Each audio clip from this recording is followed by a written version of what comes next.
So recently, there was some controversy at a Turning Point USA event, which is pretty much a nonprofit that advocates for conservative values on high school and college campuses. Apparently, an adult film star by the name of Brandy Love attended the event as a ticket holder, but she was ultimately asked to leave after some of the parents informed the event staff of her presence. I wonder if any of these parents voted for Trump after that incident with Stormy Daniels. Anyways, this prompted a large debate between conservatives where some were happy that she was kicked out and others thought that she should have been allowed to stay because Jesus walked with prostitutes or something like that, and now I can understand why some parents would feel weird with a porn star being at a conservative event for teenagers and young adults, but I wonder if kicking her out was the best move, and we're going to talk about that today. But before I get started, I just want to thank Adam and Eve for sponsoring this video. How fitting, I know. Adam and Eve is the nation's largest marketer of adult products with millions of satisfied customers worldwide. They offer 24/7 customer service, a 90-day no-hassle return, and 20% of their profits go to fighting the spread of HIV around the world. Right now, Adam and Eve is offering 50% off one item plus free shipping in the US and Canada by using code Gothix at checkout. Some exclusions apply. So, as I was saying, Brandy wasn't a presenter or a speaker, and it's not like she was walking around with nipple pasties. The woman was fully clothed, and I guess the issue was that she was tweeting some photos of herself at the event from the same account that also had photos of her, So after this happened, I began seeing conservative Twitter throw tons of hate at this woman, calling her all kinds of names because a porn star will hurt the conservative movement. All right. Let me just say that I don't like using labels because I feel like it boxes me in and that would inevitably lead to gatekeeping, so I'm not going to argue what is and isn't considered conservative. That said, I think it's important to recognize that in terms of hurting the conservative movement, publicly berating and hurling insults at someone, especially when it's unprovoked, doesn't exactly put conservatives in the best light. Think about this for a second. The term conservative has been vilified so much that so many people on the left think the term is synonymous with being a bigot or a racist. And I know you see it. The amount of people trying to advocate for censorship of conservatives because of their extremist views. Because here's the other part of it, and this is something that I always keep in the back of my mind when creating content. I know for a fact that there are people who disagree with me, but still watch my videos.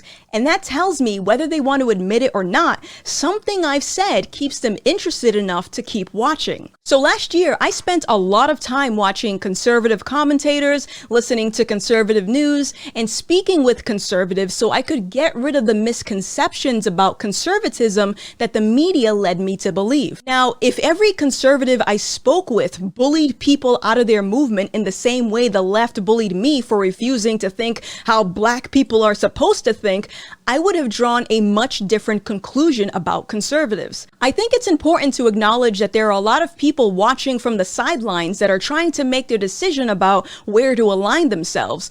So in the case of Brandy, imagine for a second if she was interested in leaving the porn industry and wanted to hear conservative speakers that could potentially sway her in that direction. If not her, think of all the other porn stars that could have been watching this incident play out. Maybe they also wanted to explore conservatism, but because Brandy was kicked out, it reinforces the belief that they wouldn't be welcome. But Gothix, there's no such thing as conservative porn stars. All right, listen, I didn't think it was possible for a syrup bottle to be canceled for racism, but here we are. I'm not saying you have to co-sign on pornography. What I am saying, though, is that maybe there's an opportunity to approach these discussions differently. Because after this incident happened, I came across this on Twitter. I'm disappointed that Turning Point USA kicked out Brandy Love for no reason whatsoever. She's a Florida conservative businesswoman who loves America. The right has an opportunity to be the big tent party. Don't be a bunch of prudes. Followed by the Libertarian Party of Tennessee saying this: "We'd gladly accept Brandy into the libertarian movement. If conservatives won't accept her, we will. She's just trying to make a living and isn't hurting anyone." So here's the main point that I want to make. Ben is using the term prude while referencing conservatives, and the Libertarian Party is like, we'll take anyone. So from an outsider looking in who may already have preconceptions about conservatism, what's to say this doesn't reinforce their belief that the movement is full of religious prudes? Who wants to hang out with prudes? That's boring. I want to have fun. So my suggestion is perhaps there should be a way to welcome newcomers into your movement while still being true to your values. For example, I see a lot of people on the left advocate for things like normalize sex work without educating those same folks on the risks involved with sex work, and I think that's extremely irresponsible. That would be like advertising cigarettes to consumers without educating them on the risks of smoking. I'm not going to sit here and tell you how to live your life, but I'm at least going to provide you with adequate information before you make your decision.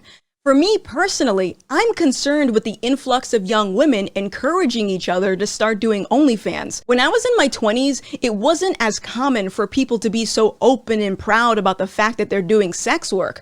However, today, you don't have to scroll very far on Twitter before you see a stranger's booty cheeks on your screen advertising a 2-for-1 special on OnlyFans. Sex work is being more normalized for younger women, but there isn't an honest conversation being had around the topic.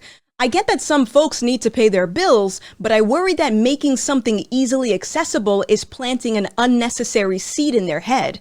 Because let's be real, if someone needed some money and their options were to either teach themselves a new skill and get a second job versus show their hamburger on camera for $100, I think it's foolish to assume that everyone would take the second job. I think the money, the attention, and the freedom to be your own boss is appealing to a lot of people, especially those who haven't fully matured up here. So perhaps there's an opportunity for conservatives to step in and fill the gaps where the left neglects. For example, there are a lot of ex-porn stars that advocate for younger women to leave the business by educating them on the harsh realities that follow adult work, which is something that a lot of newcomers might not consider. Like, what happens when you want to leave the industry but your reputation continues to follow you everywhere? Or what difficulties you could face when dating, or the awkward conversations you'll have at parent-teacher conferences when you find out your kid told everyone at school about your previous endeavors. Simply just saying pornography is bad isn't going to do anything,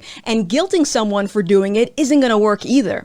If the goal is to win people over, especially those that love their country and their freedom, I think these conversations should be approached with compassion and understanding instead of outright gatekeeping or shaming. Nobody wants to hear a lecture from their parents, so sometimes you have to connect on a personal level in order for someone to be receptive to your message. But that's just my take on it, and I'd be curious to hear your thoughts. How do you think this should have been handled? Let me know in the comments below. And if you enjoyed this video, go ahead and hit that subscribe button, and don't forget to join me and other problematic thinkers on Locals for bonus content. My name is Gothix, and I will see you in the next one. Bye!